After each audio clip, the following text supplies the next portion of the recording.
In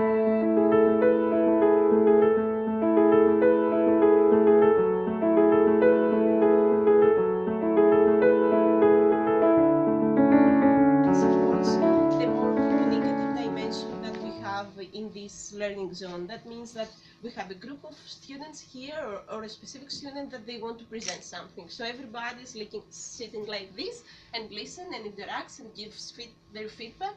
Here we have, for example, interactive screens to support this process. We have these clickers. That means that people can interact directly from their own devices, that they can reply yes or no, or correct, or agree, disagree. So you engage your audience at your presentation. Then, of course, we have something more not really technological, so it's a projector that you can put your own device, your smartphone, to project your presentation or your final outcome. And yes, as I said previously, this is the area that you work on your communication skills, your feedback. You learn to how to gain feedback and how to give feedback to become better. And then we are working to the investigate zone. Here is the area more related to physics and science and biology and chemistry. So here we have many sensors and data loggers. So this one is a data logger. That means that you have to connect the different sensors. The data logger recognizes directly what kind of sensor it is. So you can try. Who wants to try? Push it. So you see, you collect the data. You measure your power. So it measures in Newton the power. Okay.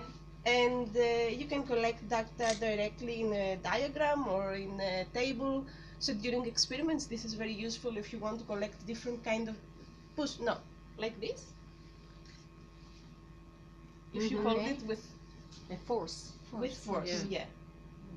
Okay. Yep. Strong. Can I try? Yeah, of course. Let's see who's the strongest. I'm really strong. I'm super strong. Okay. Wow. We have to be careful. Yes. I've got muscles. There's some strong women.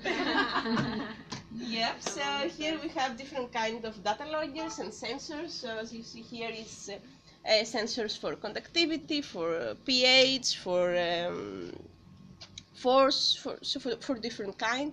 We have the Lego We Do. Now we have changed the laptop because it's not the right one, so I cannot show you something that I wanted. Never mind. It's the Lego We Do, the programming. Do you know robotics. Lego We Do? Yeah, robotics. Yeah. So you learn coding and programming using visual blocks. So it's really easy for the students to create the robots, so they build it themselves, and they are familiar with this process of building the robots with Lego. In Italy, we have it more in the younger students. Yeah. Like in high schools, we don't do that. No, this is not for high school. This is for primary school. Yeah, primary school and for younger students. Yeah. Then here you have also really advanced calculators. That means that you can do really advanced maths that maybe we don't even know. So you can solve equations, logarithms, many things here. You can add your own images and tell your students, let's work on this image and try to find the maths behind it. But again, is what I have said to you previously. It's not about that I need this device to work and connect maths with the real life. Because I can print an image from the real life and tell the students, let's work on this, because this is how maths are connected to the real life. Yep, so far here. Then here we go to the Lego Mindstorms, the more advanced tools for programming for older students. Yeah, these are this is more advanced, more complicated, so you need to have some previous knowledge. Especially in coding and programming, it's something that you build. So you engage your students with coding and programming, let's say from preschool, and then you go to more advanced. It's something that you build step by step. Here is the create zone, the area where you are using your creativity skills to come up with something totally new. So here we have, for example, this computer. This is an HP Sprout. It's a 3D scanner, so you can put an object here at this area if I manage This to is nice, switch it yeah. on. Yeah, so here is an apple that we have scanned. You can put an object here, you can scan it in 3D dimensions or 2D dimensions, and then you take something from the real world, you make it digital. That means that you can edit it, you can add whatever else you want, and you can create a totally new reality. You can bring it back to life using 3D printers, for example. This is things that we have printed. Our colleague has printed. I can give you also some FCL medallions. We have many if you want to take one. Thank you. Yeah, okay.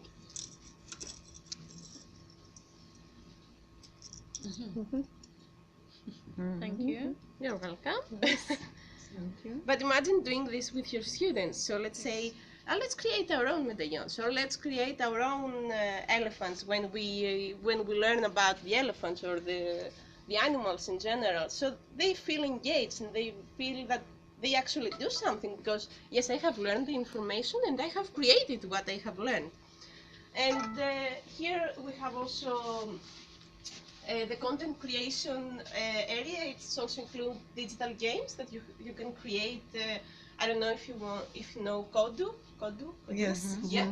So you know what this is about. It's about creating a digital game based on coding tools again, because it's visual blocks that you have to drag and drop and make your world animated, let's say.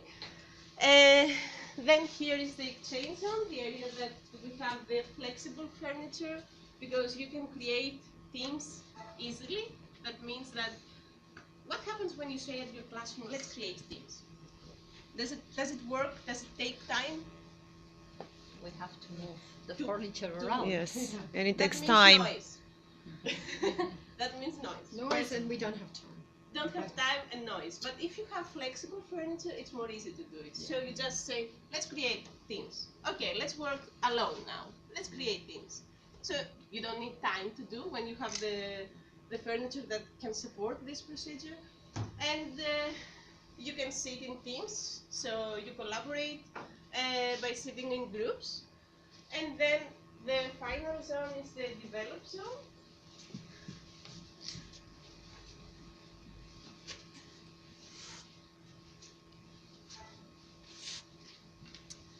At this area, as we said, you can enjoy, you can sit here if you like. You feel more relaxed at this area. This is the philosophy of this zone.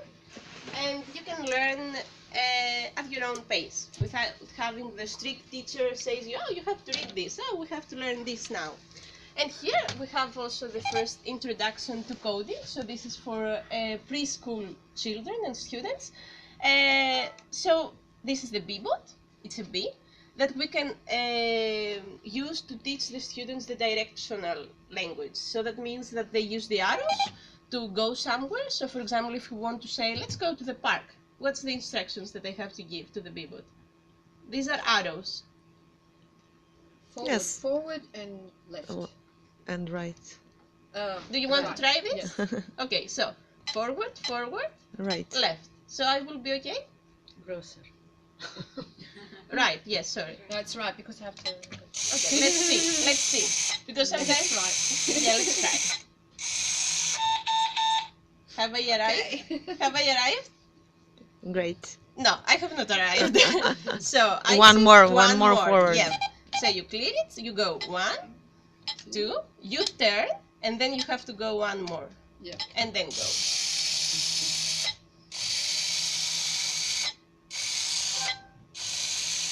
Yes. Congratulations.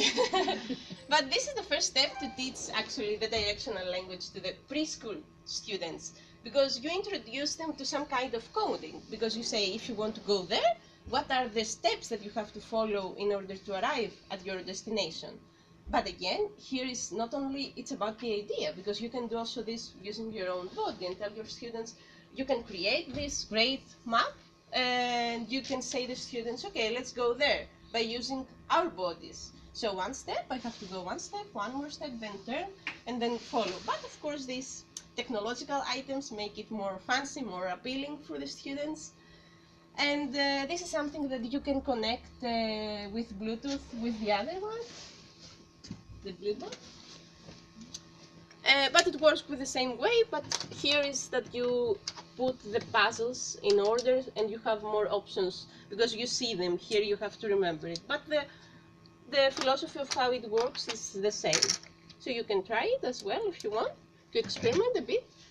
Feel free. As we said previously. So this is a collaboration tool. You have 60 meters of canvas, so you can make your students work at the same digital environment in groups and sharing and interacting. And here they can work at the same environment up to 10 people at the same time. That means if I touch here, you can also touch here. So many people can interact at the same environment at the same time. You can connect also from your own device at this digital Canva, and you can add notes, you can add texts, you can add sketches. Sorry. Here, and you can sketch whatever you want. So it's a tool that supports our collaboration. So this is all from our side. If I had more time, I would be more detailed to explain anything.